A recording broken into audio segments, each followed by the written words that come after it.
Сегодня в программе история о том, как феерично начали задерживать сотрудников ГАИ, о тракторе, который не прочь проездиться даже по пляжу, о чуде природе или о песчаной буре в Караколе, о воде с ржавчиной, от которой здоровье труба, и о том, как и ее не дождешься, хоть квитанция тут как тут.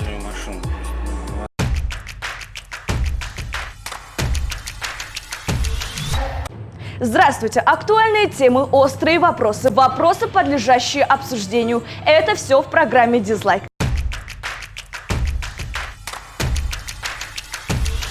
Когда-то славный, зеленый и уютный город сегодня навеивает страх и кошмар. Страна, богатая водными ресурсами, буквально засыхает на глазах. Уже какую неделю в домах просто-напросто нет воды, а про засохшие деревья и говорить нечего.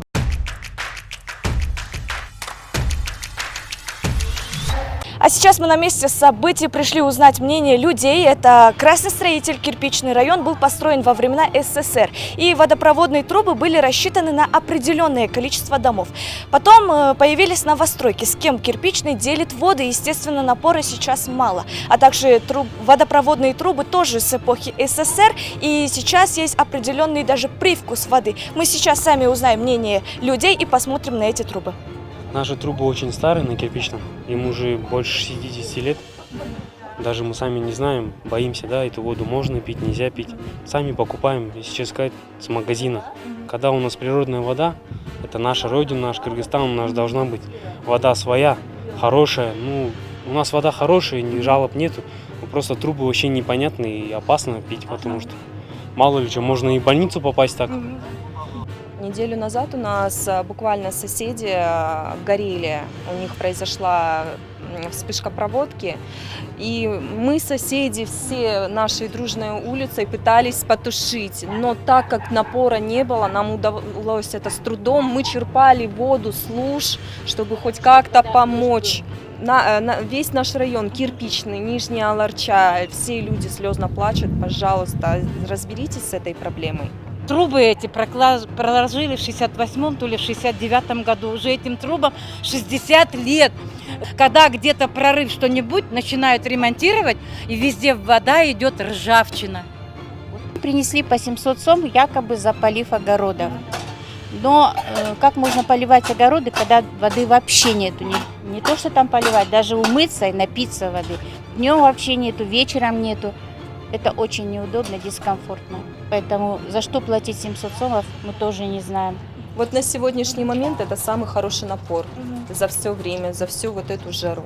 Но даже если сейчас я включу стиральную машину, я не смогу постирать вещи.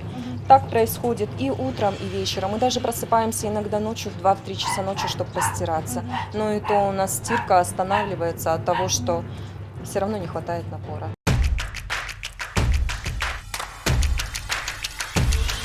Видео из интернета «Маевка». По словам жителей, село просто засыхает на глазах. Воды нет вообще. Это место, позабытое государством. Это место заброшенное. Вот это Маевка. Мы здесь воду пьем. Никто не реагирует, не помогает наш Айлёк-Мыкы. Вот где мы воду пьем, с колодца. Помогите, пожалуйста, нам. Сколько домов? Вот вся новостройка без воды уже больше 15 дней. Дети грязные, немытые. А на следующем видео Баялинова Тельмана. Как видим, напор слабый. Как видим, люди не знают, что делать и кому обращаться. Уже воды вообще у нас нету. А сейчас только утро, да? Дети у меня только просыпаются. И, пожалуйста, не умыть, не в туалет сводить, не подмыть ребенка. Я уже молчу, что нам нужно готовить, кушать им, стирать их одежду, пеленки. Вот как вот это разве так можно жить? Я вообще не знаю, что делать, а? Это мы живем в центре города, в столице.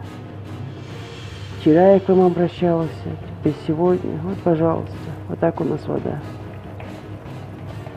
А следующее видео из 9-го микрорайона. Вечернее время, по словам жителей, там нет напора даже ночью. Если раньше вся грязная посуда, одежда оставалась на ночь, то в этом году воды нет ни ночью, ни утром, ни днем.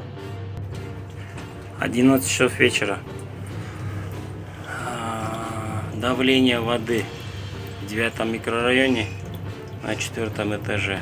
Уже 4-5 сутки не можем включить стиральную машину. То есть невозможно. Звонили, заявку оставляли, но, к сожалению, никаких результатов нет. Просим соответствующие службы решить данный вопрос. Спасибо. Мы жители города Карабалта, улицы Суворова, Ломоносова, Лермонтова, Учительская, Ульяна Громова, Узбекская. Каждый год летом в жару остаемся без воды. Куда бы мы ни обращались, результатов никаких нет. В этом году вот опять весь май месяц мы сидим без воды. Обращались в водоканал. Ну а ВОЗ и поныне там. Как не было воды, так и нет ее. Мы люди, вот, Орозок кто держит, у нас вот, мы даже попить воды не можем, ни постираться, ничего. Мы даже детей искупать еле-еле. Когда бывает вода, то там чуть-чуть набрали и все, блин. Почему мы должны страдать от этого? Вы, наоборот, должны для народа все делать, а вы делаете все наоборот. Молодец. Мы платим вовремя, мы просто так платим за то, что у нас воды нет. Мы должны так, что ли, платить? Если мы платить не будем, если нам воды не дадут, мы вообще не будем платить. За что мы должны платить? Ладно бы это продолжалось в этом году, но это каждый год. Это 34 лет. уже года, можно сказать. Такое у нас проблема. Каждый год. Пока заявление не напишешь, пока не достучишься, ничего нету. Уважаемый Бишкек водоканал, вы это называете поливным сезоном за 800 сом? Мы даже руки помыть не можем.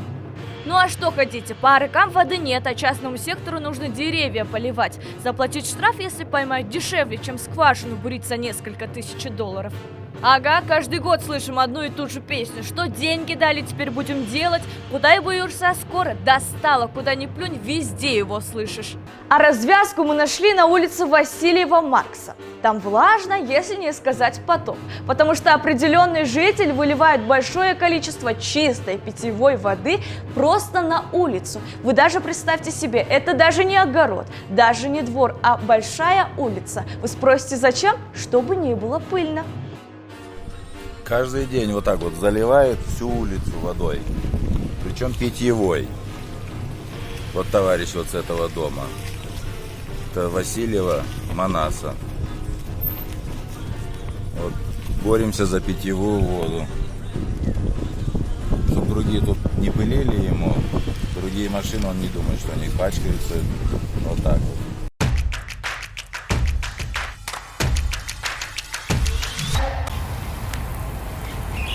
В последнее время увеличилось количество жалоб на нехватку питьевой воды, особенно в многоквартирных домах верхней зоны нашего города. Это связано в первую очередь, конечно, с высокой температурой воздуха, а также с тем, что наши же горожане нарушают режим полива своих огородов. Они просто берут питьевую воду и поливают свои огороды в неустановленное время. На сегодняшний день производство эксплуатационного управления Бишкек-Водоканал вводит в строй еще дополнительные скважины на водозаборе Орто-Алыш. В ближайшее время нехватка воды будет принципиально решена. Также можно обратиться в Бишкек-Водоканал и получить разрешение на полив своих насаждений, своих огородов. Отметим, что время полива сохраняется прежним. С 12 ночи до 5 утра. Убедительно просим экономить воду и соблюдать поливной режим.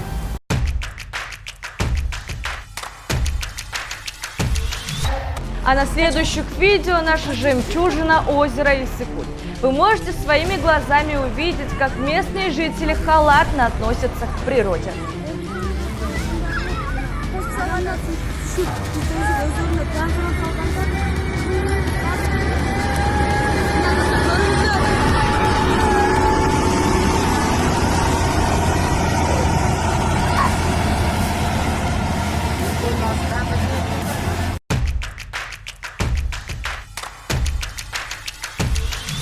А на следующем видео девушка в мусорном полигоне.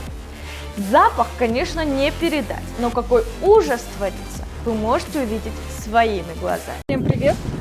Мы сейчас находимся, то есть я сейчас нахожусь на городском мусорном полигоне. Слов нет, одни эмоции. Если уж говорить, то только матерными словами, потому что здесь творится реальный кошмар. Здесь столько мусора, столько. Причем его никак не пытаются закрыть. Пакеты разлетаются во все стороны. Запах здесь, ну, сами представляете какой. У меня аж, честно, вот прослезились глаза от такого запаха. Почему наша мэрия, наши уважаемые депутаты не обращают внимания на именно эту проблему? Потому что проблема у нас с мусорным полигоном всегда была, есть и, по-моему, будет. Если они возьмутся за голову нашей власти, у нас Иссык-Куль буквально рядом, отсюда вот видно озеро. Вот это все гниет, это все просачивается в грунтовые воды. Эти все воды потом попадают в реки, в итоге все это стекается в Иссык-Куль. В общем, экология у нас будет убита. Почему у нас не поднимается вопрос строительства мусороперерабатывающего завода, который, по-моему, здесь просто необходим? Здесь есть все, от пакетов до трупов животных. Просто кошмар, кошмар. Я думаю, что нашему мэру Адылу Джанкурозовичу нужно обратить внимание именно на эту проблему, а не сидеть в мэрии и думать непонятно о чем. В городе пыль, объездная дорога ужас, еще и этот мусорный полигон. Ну мы прям развиваемся, развитие у нас прям идет в гору, я скажу. Только не знаю, в какую гору. В общем, мы призываем властей обратить на это внимание, потому что еще год-два, и здесь мусор просто вывалится весь на дорогу. А у нас сейчас турсезон в самом разгаре, у нас тут туристы проезжают по десятки раз мимо вот этого мусорного кошмара. Не знаю, о чем думают власти. В общем, мы ждем решения.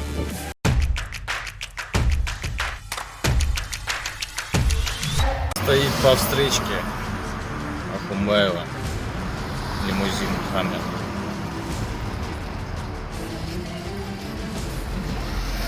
Нагло выехал. Хотя у нас здесь пробки.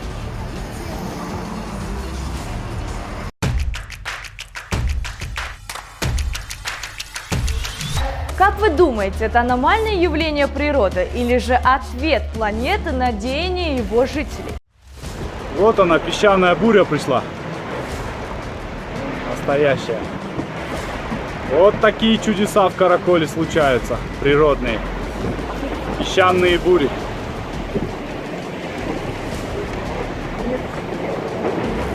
Там вон где-то что-то отрывается уже.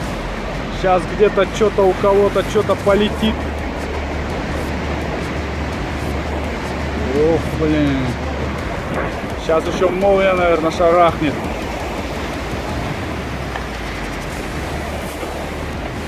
Прием, как слышно? А что небо? Небо сейчас дождь грянет. Ого, вон там, смотри. Вот там дом. Вообще кошмар, да?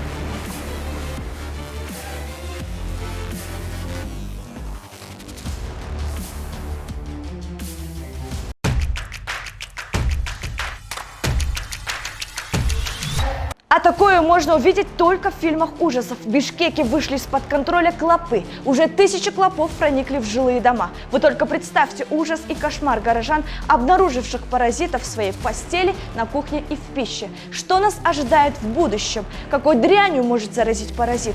Куда обращаться и что делать? Выяснит команда Дизлайка.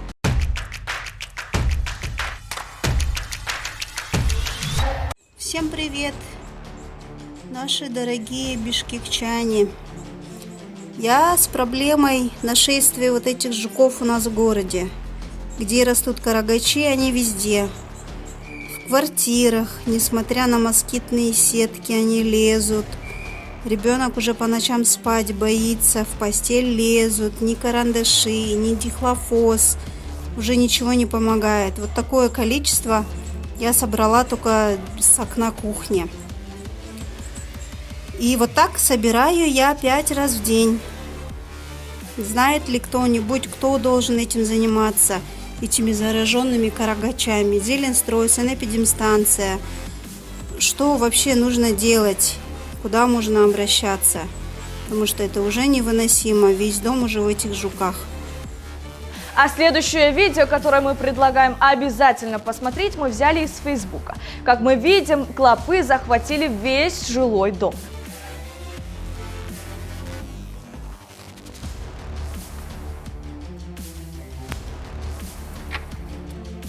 То, что клопы попали с деревьев прямо в дома, в Бишкеке новинку. Народ предполагает разное. Говорят, что в этом году жара такая, что бедного клопа бросает в жар. Вот и он ищет себе укромного местечка. Они еще такие наглые до ужаса, сядут на волосы, футболку или юбку и ходят вместе с тобой по квартире, аж тошнит. Это инопланетное вторжение, они хотят захватить наш мир. Сегодня окно открыл, хотел помыть. Там, как в фильме ужасов, они посыпались кучей. Сегодня проснулся в их объятии, вся постель в них.